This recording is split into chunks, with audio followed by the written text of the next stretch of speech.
ते पहिलं लक्षात.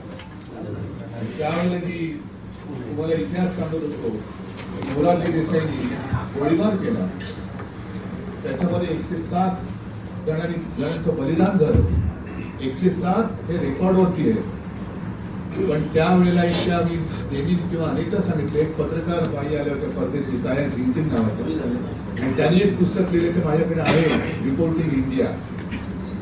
त्याच्यात त्यांनी म्हटलं, लिहून ठेवलेलं आहे की त्यांनी एका जेव्हा हॉस्पिटलमध्ये शवागाराला भेट दिली तेव्हा किमान 200 ते 250 रेतं त्यांच्यासोबत पडली होती. त्यांची रेकॉर्डच नाही.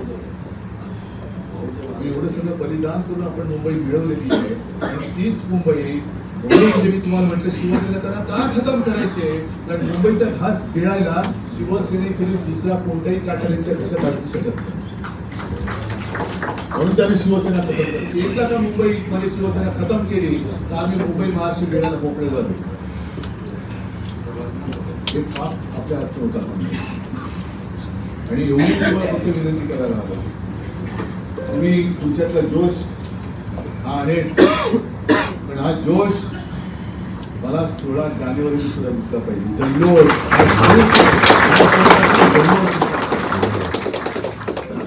मी आता इथून जाणार आहे घरी, आता घरीच जातो, दुसरीकडे काय जाणार नाही. आणि त्याच्यानंतर मी उमेदवारी एक फायनल करायला घेणार. ज्यांच्याशी बोलले त्यांच्या सगळ्यांच्या मताप्रमाणे तुम्हाला माहिती आहे, शाखा प्रमुख, उपविभाग प्रमुख, विभाग प्रमुख, आणखी तिथले आमदार असतील, खासदार आणखी आणखी कोणाची माहिती आहे, या सगळीची गोळाबेरीज करून कोणती नावं आली हे सगळं करून मी नाव फायनल करीन. मान्य आहे?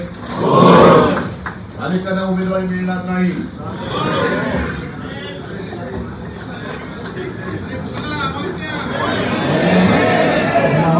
तुमचा वॉर्ड मला सोडावा लागेल. भगवान झेंडा माझ्या शिवसैनिकाच्या हात नव्हता. मी तुम्हाला शपथ मी तुम्हाला घालतोय.